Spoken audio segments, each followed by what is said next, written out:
As we reported, already troubled waters were further roiled today with attacks on two oil tankers in the Gulf of Oman.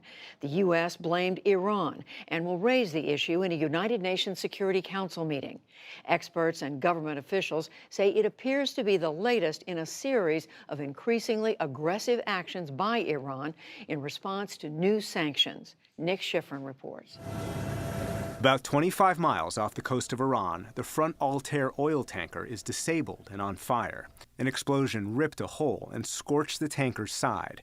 Its Filipino, Russian, and Georgian crew had to abandon ship and be rescued. They ended up on an Iranian boat. Just 45 minutes earlier, and a few miles to the east, the tanker Kokuka Courageous was hit with two explosions 3 hours apart. The crew also had to abandon ship and ended up on an American destroyer. Today at the State Department, Secretary of State Mike Pompeo offered no evidence but blamed Iran. Taken as a whole, these unprovoked attacks present a clear threat to international peace and security, a blatant assault on the freedom of navigation, and an unacceptable campaign of escalating tension by Iran. A U.S. military official tells PBS NewsHour the U.S. discovered an unexploded mine, believed to be Iranian, on the side of the Kokuka Courageous. Iran and its proxies use small boats in the Persian Gulf and have the capacity to attack commercial shipping, says retired Rear Admiral Mike Smith, who commanded a destroyer squadron in the Persian Gulf. They have the ability to have the mine. They would certainly have the ability to employ that mine. The reports are that the traditional method would be you would send divers in port before the tanker even got underway, and you would affix it to the tanker. The Kokuka Courageous is Japanese-owned, and today its owners showed the press where their ship was attacked, an attack that came exactly as Japanese Prime Minister Shinzo Abe met with Ayatollah Ali Khamenei, Iran's supreme leader. Abe was visiting Tehran to try and reduce Iran-U.S. tensions and appeal for peace, as he told a press conference yesterday. Nobody would like war to happen, and Japan hopes to be able to make any effort it can and to do its utmost to reduce tension. This is the goal of my trip. But today, Khamenei rejected the olive branch and President Trump's offer to sit down for talks. I have no response to Trump's message. I tell you some words, but I'm not giving him any message, because I don't consider him worthy of even exchanging messages. I think the clear message here is that Khamenei himself is disinterested in negotiations. He has said that publicly, and the Revolutionary Guard has provided the firepower to back it up. Suzanne Maloney is an Iran expert at the Brookings Institution and a former senior State Department official. She says compared to last month's attacks that blew holes in tankers docked in an Emirati port, today's attacks are an escalation and a sign the Iranian leadership is frustrated by the U.S. economic pressure campaign. They've been under increasingly severe economic pressure that is having a real impact on the day-to-day lives and livelihoods of individual Iranians. That's producing an impact both for the overall stability of the Islamic Republic as well as its bottom line.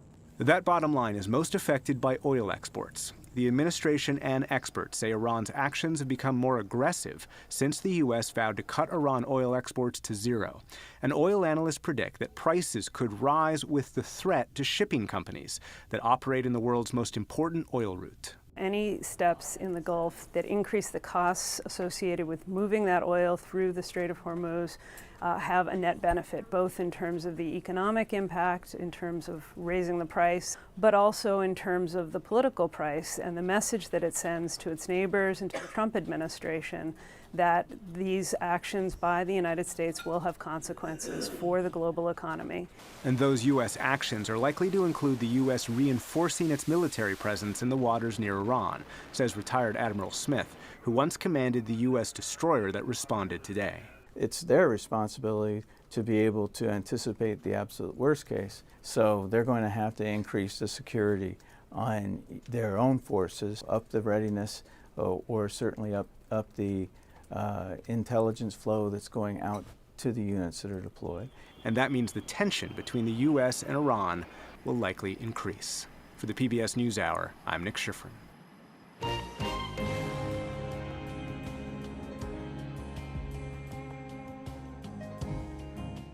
This is the book of 2nd Esdras, chapter 16, verse 1. Woe be unto thee, Babylon and Asia. Woe be unto thee, Egypt and Syria. Verse 2. Gird up yourselves with cloths of sack and hair.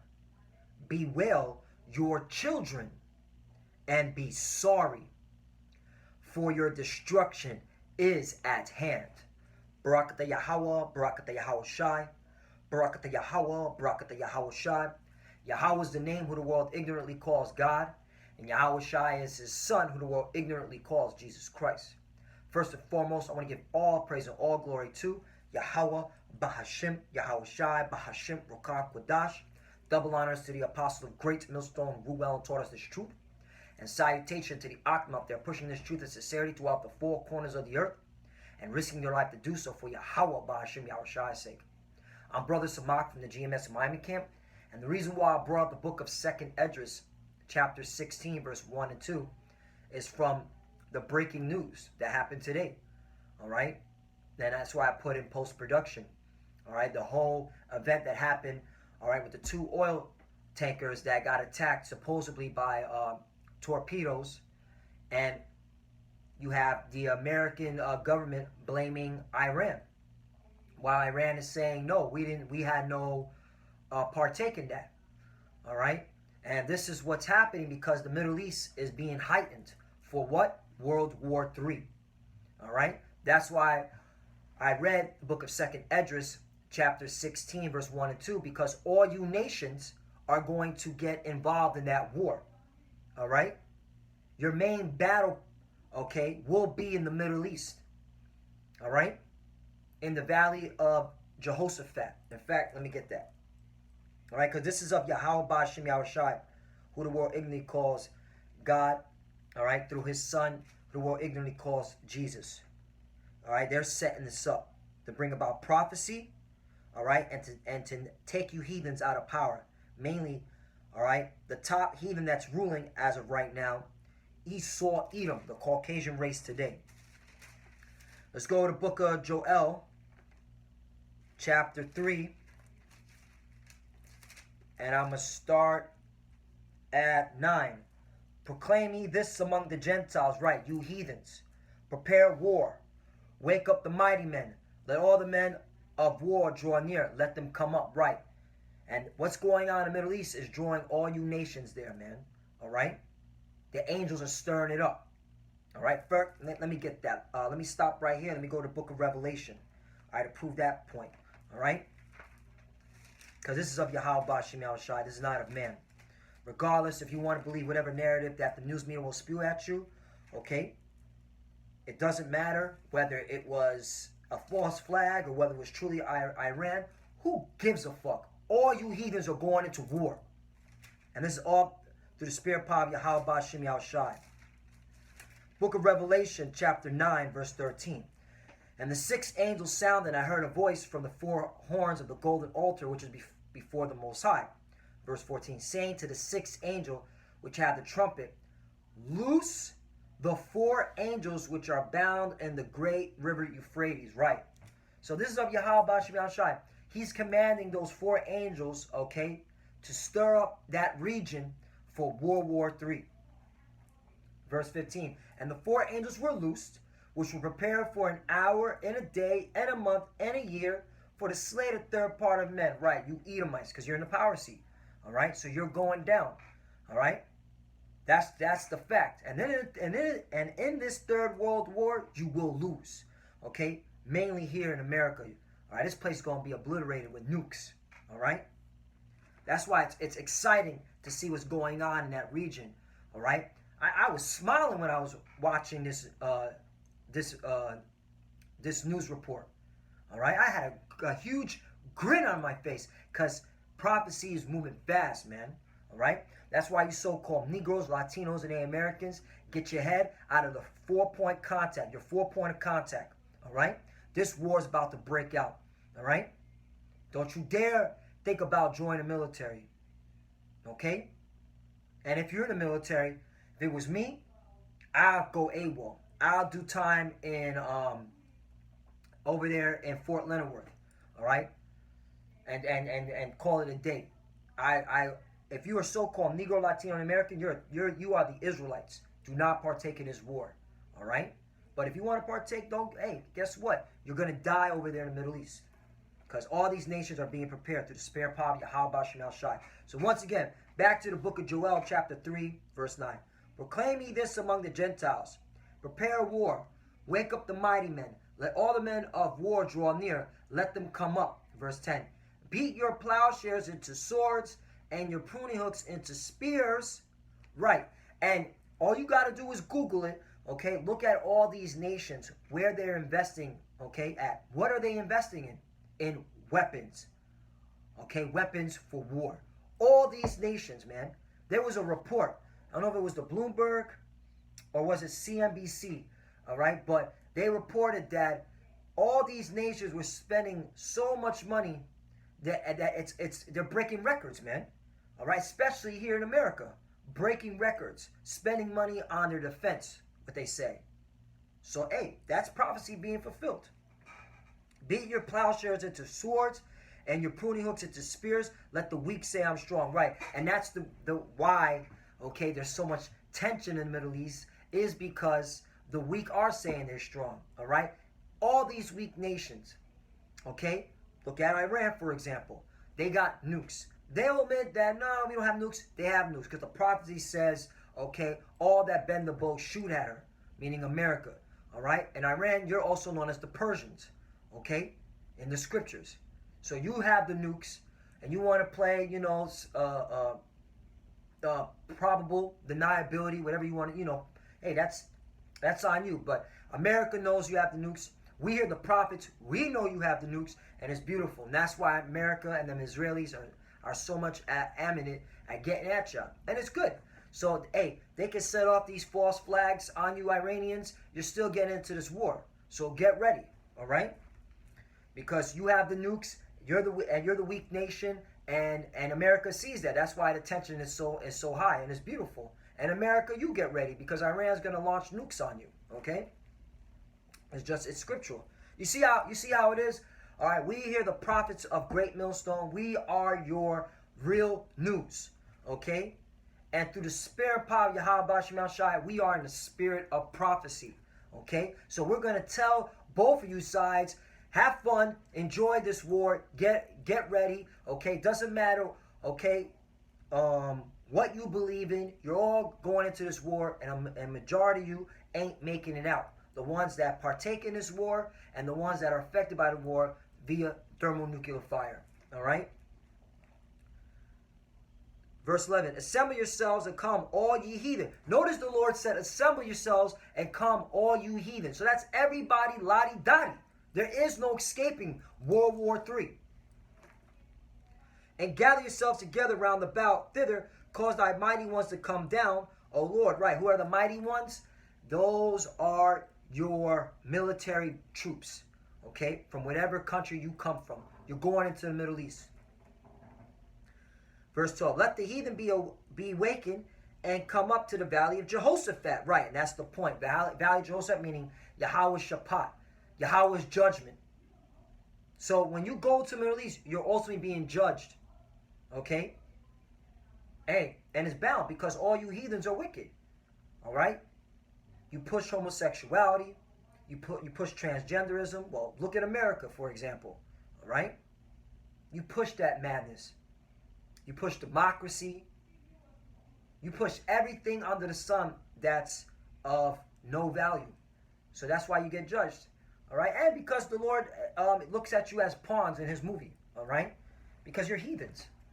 All right? The laws weren't given to you. All right? You're just playing out the Lord's movie. But you're still pushing out wickedness, so you got to be judged for that, all right? And you're hurting the earth, so you got to be judged for that, all right? And that's what you get, disclaimer, that's what you heathens get for following, okay, these Edomites, all right? These so-called white people. Now this is what you get. Get ready for World War III. Let the heathen be wicked and come to the valley of Jehoshaphat, Yehoshaphat, for there will I sit to judge all the heathen round about. Right. So this is of the Lord judging you. Okay. For your wickedness. Verse 15. And what you done to the children of Israel. Because all you had. That's where the main focal point is. All right. Not just Not just you destroying the earth and just being a wicked heathen, what you've done to us as a people, as a nation. So that's why the Lord is judging you. Zechariah, real quickly. I'm just going with the spirit, all right? Sometimes you just got to do that, man. You can't just write things down. You just got to go with the spirit to see where the Lord directs you, all right?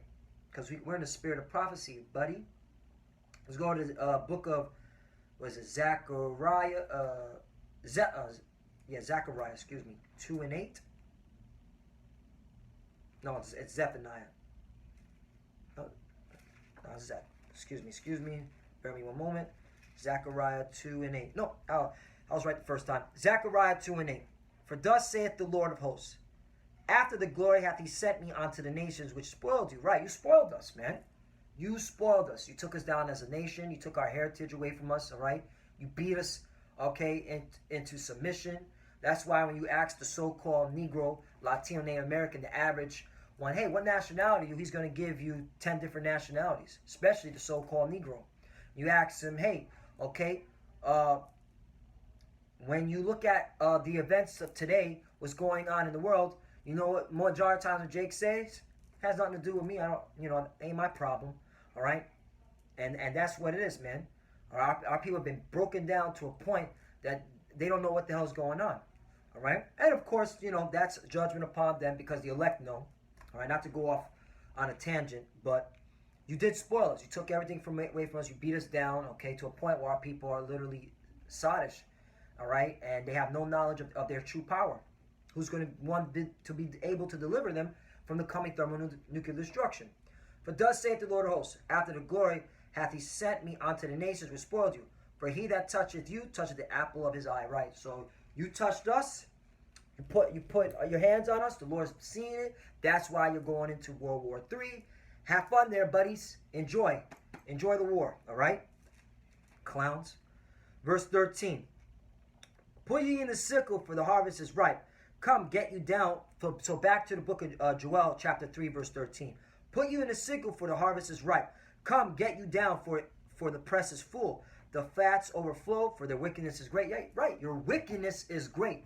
What you've done to us, what you've done to this earth, okay? What the madness you push out, okay? So that's why you're getting judged. That's why you're going into World War III. Have fun, okay? Eat a missile, okay? Eat a tank round. All right, eat a warplane. That's what's happening to you nations, man. And all you civilians that are in these nations, you're going to be casualties of war because the Lord's only delivering the Israelites. Point blank, period. The Israelites are getting delivered. All right, especially when the nukes fly. All right, that's where you're going to see who gets pushed up, who gets beamed up into a chariot, a so-called UFO, and who doesn't, man. All right. So enjoy that. Before I go to another scripture, let me get into this. This is from Newsweek. It says, World War III. How likely is it the United States will fight in Iran, North Korea, Syria, Ukraine, or Venezuela? The likelihood is 100% certainty, because the scripture says that, okay, all nations shall bend the bow at America. All right, Babylon. And who's going to spearhead it? All right, the Russians. They're going to spearhead it because they're being controlled by the Most High. In fact, let me show you another scripture that proves that this is of the Lord, because this ain't of man for you clowns out there. I'll start at Isaiah chapter 13. I'll start at 1. The burden of Babylon, which Isaiah the son of Amos did see. Right. Isaiah, who's an Israelite, saw the judgment of America. Verse 2. Lift up a banner upon the high mountain. Right, that's talking about, okay, your government, okay?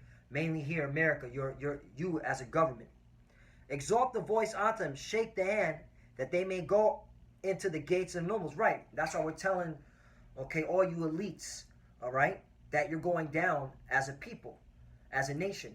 Once America goes down, you're going down, all right? Verse 3. I've commanded my sanctified ones, I have also called my mighty ones for my anger, even them that rejoice in my highness.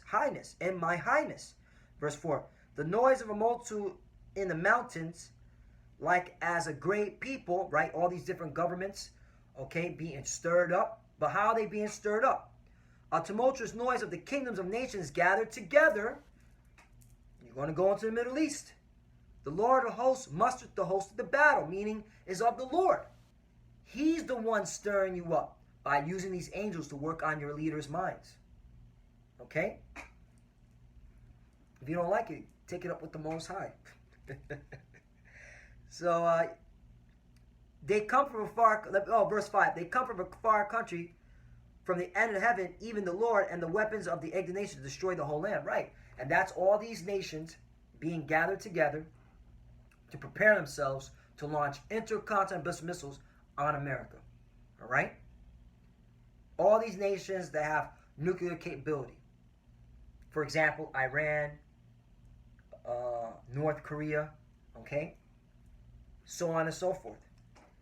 So that's what's coming to you Americans. So that's the likelihood. It's a certain that the United States of America will engage in a global war, okay, taking on all these nations that have the capability to shoot nuclear weapons. So now let's go to Jeremiah, because I said the Russians are going to be the ones spearheading it. So let's go to the book of Jeremiah, because the Russians are also known as the Medes. All right? Book of Jeremiah, chapter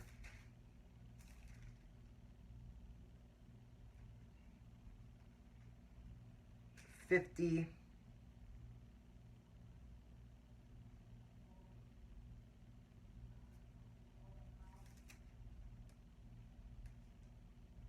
No, not 50, man. It's 51.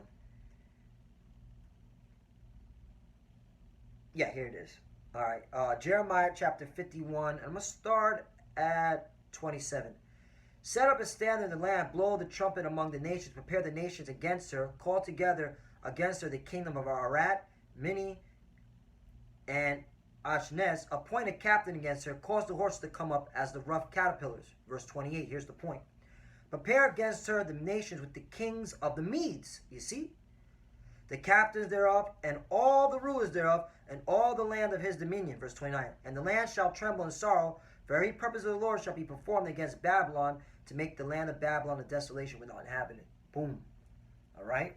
So yeah, man, a lot of people are going to die. Okay? A lot of people are going to die in this third world war. And if you're dwelling here in America, if you're not party elect, you're going to die a horrible death. That's your judgment. All right? And if you're not seeing what's going on in current events today, all right, if you can't see that World War III is inevitable, you're a fucking idiot. And that's beautiful, because it has to come upon you clowns, you prideful devils out here in Babylon, all right?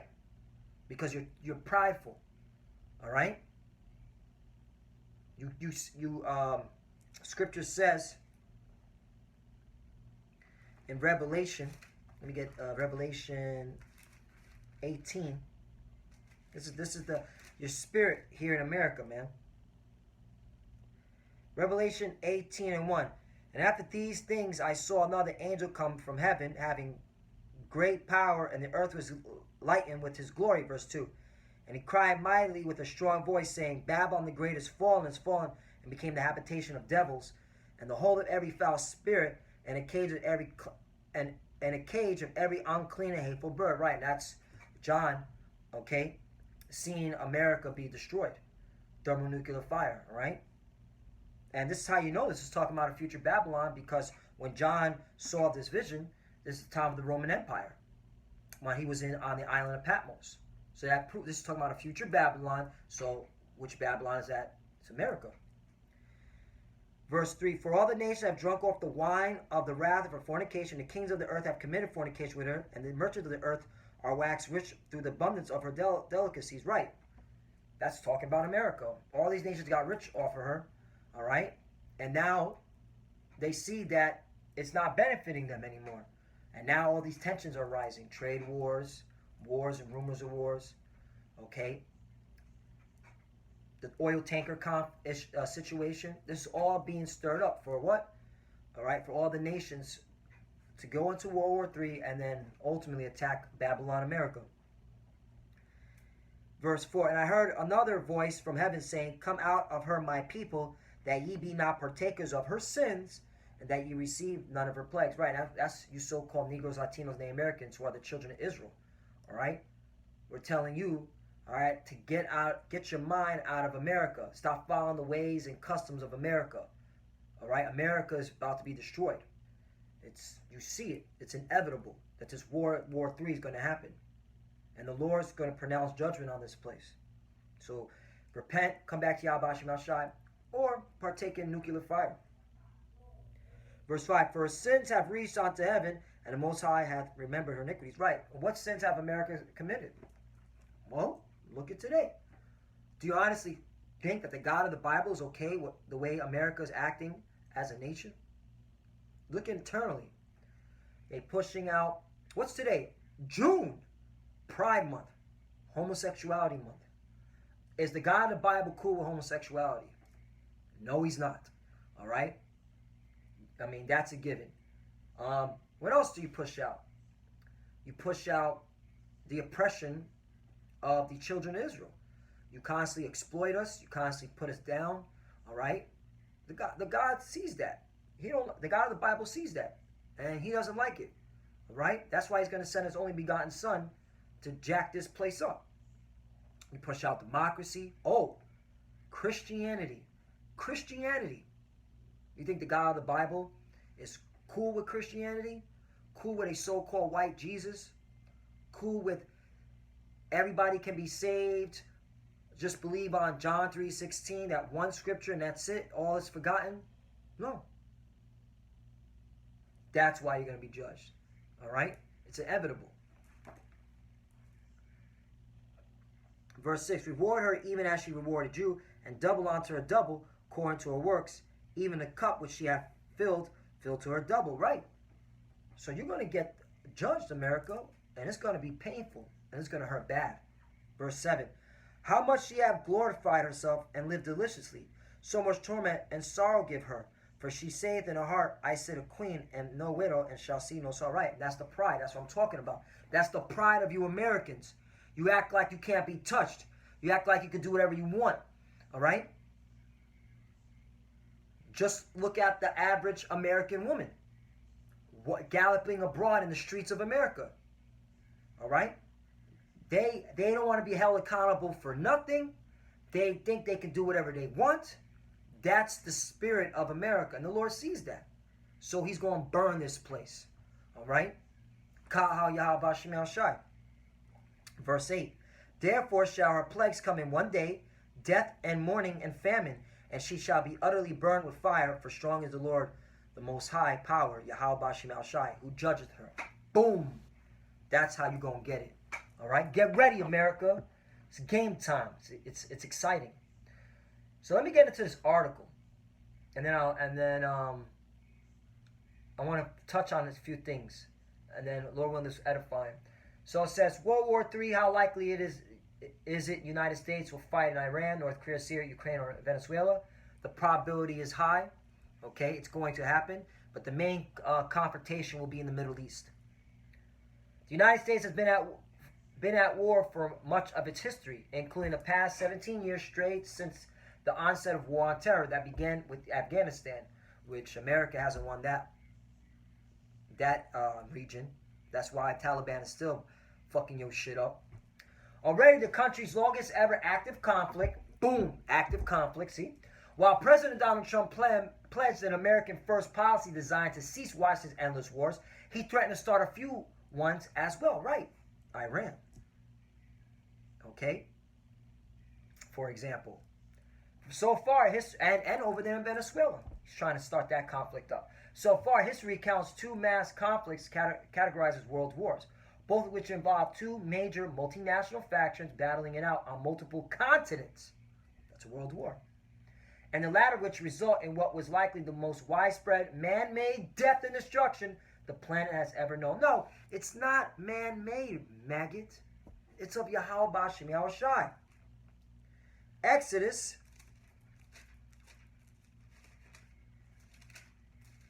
15, verse 13. The Lord is a man of war. The Lord is his name. That's who's, doing the destruction. That's who's bringing plague, sorrow, mourning to your countries, especially here in America, to your children. You're going to bewail your children in the war. All right? Get ready for a draft. America, Babylon, get ready. This is of Yahweh Shem Shai. hell's this guy talking about? All right, you know, that's the devil. That's you devils. That's the devils. You know, you don't give no credit where credit is due. It's all good. Both were sparked by a series of destabilizing events that follow mounting tensions and successive failures in diplomacy. Right, because the Lord, okay, didn't need diplomacy. He didn't want diplomacy. He said, the hell with that diplomacy. I want war. I want to see World War I and World War II happen, all right, to bring about World War III. Let's get it. Revelation chapter 11.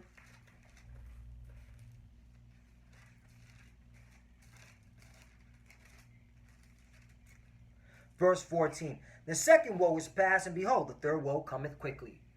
So that's why. That's why you had a World War I, a World War II, and now World War III, which is the third World War. It's because it's of the Lord. Diplomacy failed because the Lord didn't want diplomacy to happen, okay? Let's continue on. The fallout of World War I and World War II left only two remaining superpowers, the United States and the Soviet Union, which is known as the Medes. The Soviet Union is also known as Magog and Gog. And though Washington outlasted the collapse of Moscow's communist empire without a third global conflict, mounting tensions between the two countries once again risked driving rival proxy wars in the 21st century. Right. Because you're having proxy wars now, okay, in the that's going to ultimately lead into the Third World War. All right? Who's backing Syria? Assad's government, for example. Russia. And they're, okay, giving money and weapons to Assad's military to overthrow America's rebel armies that America's been funding. ISIS, okay, Al-Nusra Front. I believe they changed their name again because, you know, America being the devil that, you know, these American CIA operatives, they love changing the name of these so-called freedom fighters, all right, to confuse the American retards. But, you know, that's that, you know. But guess what?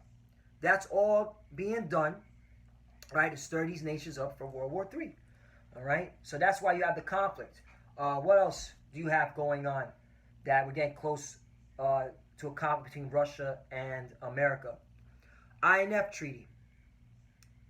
The 1987 INF Treaty that got pulled out, okay, by Donald Trump.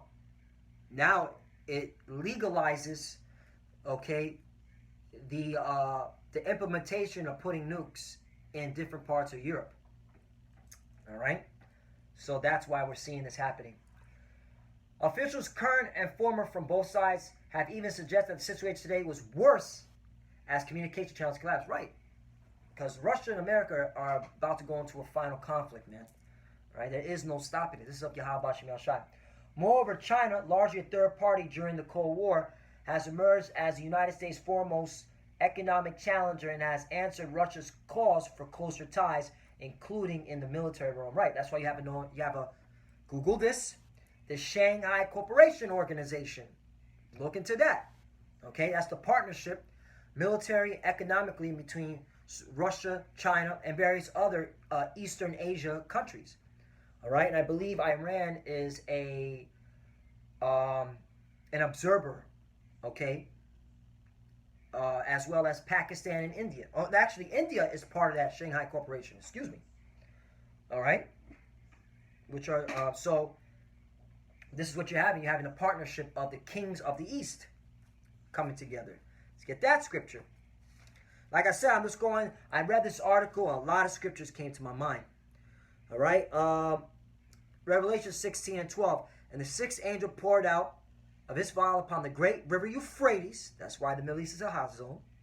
And the water thereof was dried up, that the way of the kings of the East might be prepared. And that's what's happening. The kings of the East are being prepared. All right? So there's no stopping it. Let's continue on. Moreover, China, largely a third party during the Cold War, has emerged as the U.S. foremost economic challenger. Right. Yes, well, you got these trade wars going. And has answered Russia's call for closer ties, including the military realm. The immediate emergence of World War III remain unlikely in the current period as the global economy has become deeply intertwined in the centuries since the signing of the Treaty of Versailles that ended World War I. I don't think this idiot has been paying attention to current events. Hello, Russia, China are moving out of the American dollar. They're moving away from the American dollar. All right, they actually want to. Russia just signed a. You can look this up. Signed an agreement with China to exchange oil for yuans. All right, or using rubles to purchase commodities in China. So, you know, this guy obviously is not paying attention to the American dollar is dying. All right, and this economy is going to collapse, and that's why things are being held off, because the nations are waiting for America's economy to collapse so then they can pounce on her. So, all right, wouldn't you do that? Wouldn't you want to try, in their mind, to have least casualties? But guess what, you nations? America is going to throw some nukes at you too. All right, you don't think America is going to launch their nukes? Shoot. With the U.S. restricting the flow of capital to its foes via sanctions and openly threaten military actions, right? And, you know, right now America is able to hit sanctions on a lot of these countries, but they're not being truly affected by it, because look, Iran is still puffing up. All right, Russia's puffing up. Russia's doing their own thing. Russia's laughing at the sanctions. Russia's literally laughing at your sanctions, America. Your sanctions ain't shit. However, the chances of miscalculation spiraling out of control remain a top concern, and certain areas of the world appear to be on the precipice of future international conflict. Right, World War III, baby, it's here. So now let's go to this Iran, and then I'll get a couple more scriptures and I'll be closed on low and this edifying. Iran has been among the most consistent targets of a hardline foreign policy put forth by President Donald Trump. The administration has linked the revolutionary Shiite Muslim power to militant groups in Lebanon, Iraq, Syria, Yemen, and beyond. And both countries accusing one another of destabilizing the Middle East and classifying one another's armed forces as terrorist organizations, an unprecedented set-off by a White House decision last month. Right. Each country has deemed, each other as a terrorist organization. That's why war is coming. Fuck y'all people think war ain't coming, man. The United States has already mounted economic offensives against Iran. Sanctions since the White House unilateral exit from the 2050 Joint Comprehensive Plan of Action, commonly known as the Iran nuclear deal, have cost Tehran up to $10 billion in revenue, empowering Iranian hardliners least enthusiastic to conduct diplomacy with the West and most eager to discuss the prospects of conflict. Right. And this is beautiful. That's why these sanctions are really stirring up, these Persians, man. All right. And these sanctions are hurting the poor of Persia, of Iran. So all this is doing is benefiting the hardliners to say, yeah, we got to go to war with America. Excuse me. The International Crisis Group's Iran Project maintains a potential flashpoint between the U.S. and Iran, including several threats in Yemen. Right, because Iran's backing the Houthis, all right, and America's backing Saudi Arabia. That's why Yemen is literally a serious, as the UN likes to call it, humanitarian crisis. All right, you got little Yemenis children starving to death. All right, there's famine in the land. It's fucking war zone in Yemen, and that's coming to America. Don't get it twisted. Famine and pestilence is coming to America. The Strait of Hormuz, right? That's right now what you're seeing. The Strait of Hormuz, which is right there, all right, in the Middle East, and that's a strategic area to push, 30% of the world's oil supply. And if that gets into a conflict, get ready to see your gas prices go up, America. A lot of you women, you're gonna be selling your ass for gas. Real talk. And the Golan Heights, right? And that's another reason why. That's the main reason why, truly. All right, because what Donald Trump naming the Golan Heights, it's going to say it right here, which Trump recently recognized as part of Israel in a controversial move opposed by Iran and much of the international community. You see that? So because Trump deemed the Golan Heights as in his Israeli territory, that has literally ignited anger among all these nations. Hence the reason why these nations are going to go against you, America. And you fake Israelis. You fake Israel. You Israelis. You want to be a Jew, but you ain't the Jew. As Iran project director Ali Vez explains, however, the region most ripe for conflict may actually be Iraq, a once central Middle Eastern power that has been torn between Washington and Tehran's competing interests since the U.S. invaded in 2003. Right, because the Euphrates River goes through Syria and Iraq, and you're now having a lot of the Iraqi government, siding with Iran. So, hey, it's inevitable. We're delighted that so far none of the flashpoints have resulted in a military conflict, but I'm afraid we're entering a new chapter, mostly because of the policies that the Trump administration has put into place, right? All these sanctions. All right? Iran possesses the Middle East's largest standing army and missile arsenal in the Middle East, right? This war is going to be big. In addition to its 534,000 active military personnel and 400,000 in reserve, it enjoyed the support of an array of regional militias already hostile to U.S. presence in the Middle East. Iran's conventional military and revolutionary guards possesses around 2,250 armored fighting vehicles, including 1,650 tanks. They also have an estimated 505 aircraft, including 150 fighter jets and 398 vessels, a number that includes 33 submarines and up to 238 fast attack crafts armed with machine guns and missiles.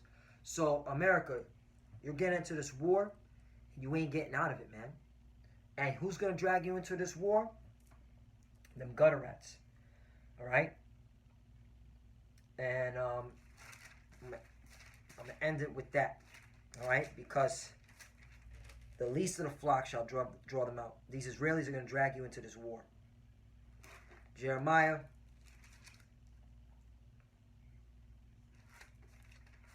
And you're going to fight the Russians because of it. So get ready. Jeremiah 49.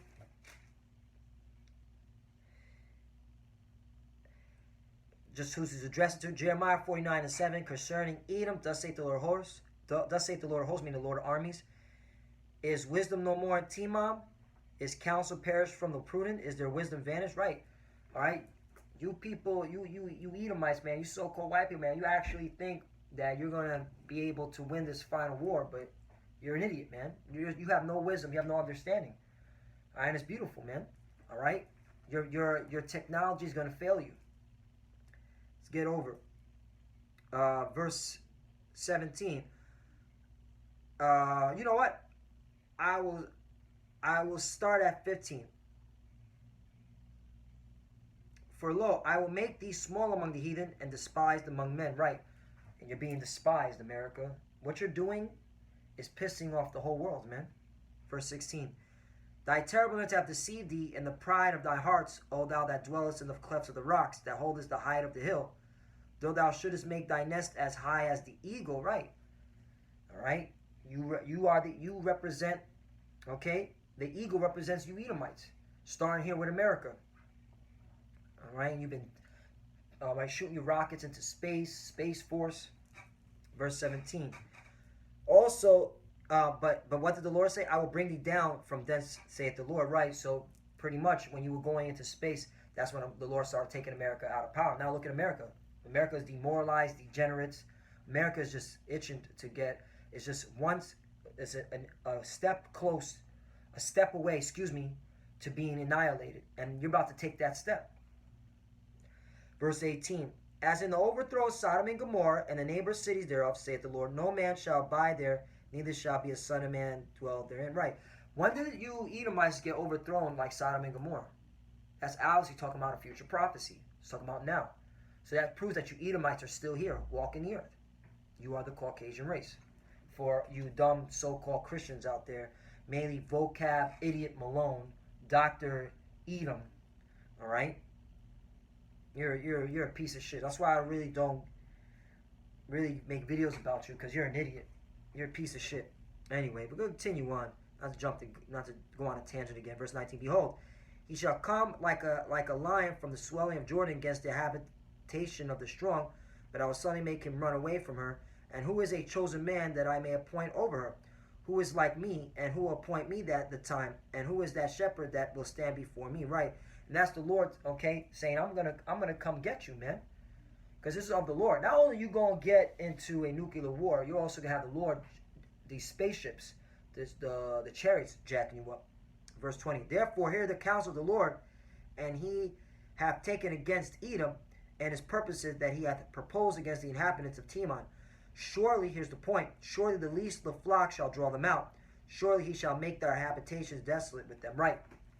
And that's why you have these Israelis bombing, okay, in Syria, Iranian bases and Hezbollah, because these Israelis are going to drag you, all right, into the final conflict, all right, because those are the Amalekites, okay, Amalek, all right, and they're going to drag you into this World War III, and you're not going to get out of it, and you're going to go down, okay, as a nation, as well as you other nations, because once America goes down, and the Edomites are taken out of power, that's when the kingdom of heaven is established, all right? Esau's the underworld, Jacob's the beginning of that followeth. So, hey, guess what? Once again, woe unto Babylon, woe unto Asia, woe unto Syria, okay? Woe unto Egypt. Bewail your children. You're going into this war, okay? And once America is destroyed, all right, that's it. The kingdom of heaven established. The children of Israel will reign forever. Kahal Yahweh Ba'Shem Yahushai. With that, I want to give all praise and glory to Yahweh Ba'Shem Yahushai, Ba'Shem Bukak Kudash. Double honors to the apostle, great millstone, ruled well and taught us this truth. They are the true leaders and teachers for the nation of Israel on earth today. And salutation to the Akim out there, pushing this truth and sincerity throughout the four corners of the earth and risking their life to do so for Yahweh Ba'Shem Yahushai's sake. Love you, brothers. Keep enduring, keep the faith. As you can see, we're almost out of here. And with that, Abba Shalom.